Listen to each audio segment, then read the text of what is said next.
Darwin টেস্টের প্রথম দিনটা যেন ছিল একেবারেই বাংলাদেশের রূপকথার মতো। টাইগার পেসারদের বোলিং তোপে নিজেদের মাটিতে একে একে ধসে পড়ে শক্তিশালী অস্ট্রেলিয়ার batting line up.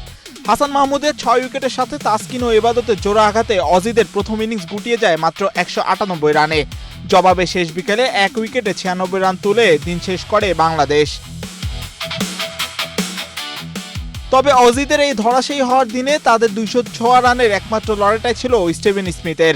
Gold's Gym across 30 plus countries with over 700 plus locations worldwide. Train anywhere, belong everywhere.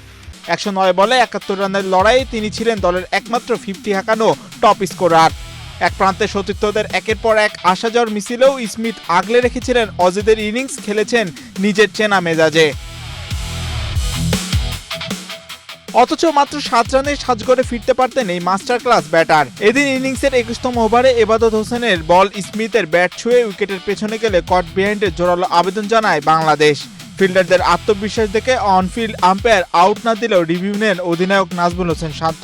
TV রিপ্লাইয়ে দেখা যায় স্পষ্ট শব্দ শোনা গেলেও তা ধরা পড়েনি স্নিকোমিটারে। ফলে প্রযুক্তিগত নীতিমালার কারণে নট আউটের সিদ্ধান্ত বহাল রাখেন টিভি আম্পায়ার নীতিন মনেন, যেখানে ব্যাটে বল লাগার স্পষ্ট ইঙ্গিত থাকার পরও জীবন পান স্মিথ। এর আগে মাত্র ২ রানের স্লিপে তানজিদ হাসানের হাতেও তার ক্যাচ মিস হয়েছিল। অর্থাৎ এদিন জোড়া জীবন পেয়ে বাংলাদেশের বোলারদের সামনে দেয়াল হয়ে দাঁড়িয়েছিলেন এই অভিজ্ঞ ব্যাটার। পরবর্তীতে সংবাদ সম্মেলনে কোনো লুকোচুরি না করে অকপটেই তা স্বীকারও করেছেন স্মিথ।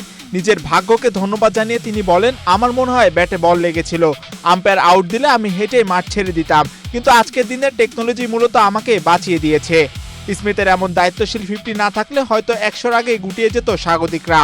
প্রযুক্তিগত ত্রুটির কারণে বাংলাদেশ এই মহামূল্যবান উইকেটটি সময়মতো না পেলেও প্রথম দিন শেষে বল ও ব্যাটের দারুণ ভারসাম্যে অজিদের চেয়ে মাত্র ১০২ রানে পিছিয়ে থেকে ম্যাচ নিজেদের নিয়ন্ত্রণে রেখেছে টাইগাররা। এম মাহিউজ্জামান, বাংলাদেশ প্রতিদিন।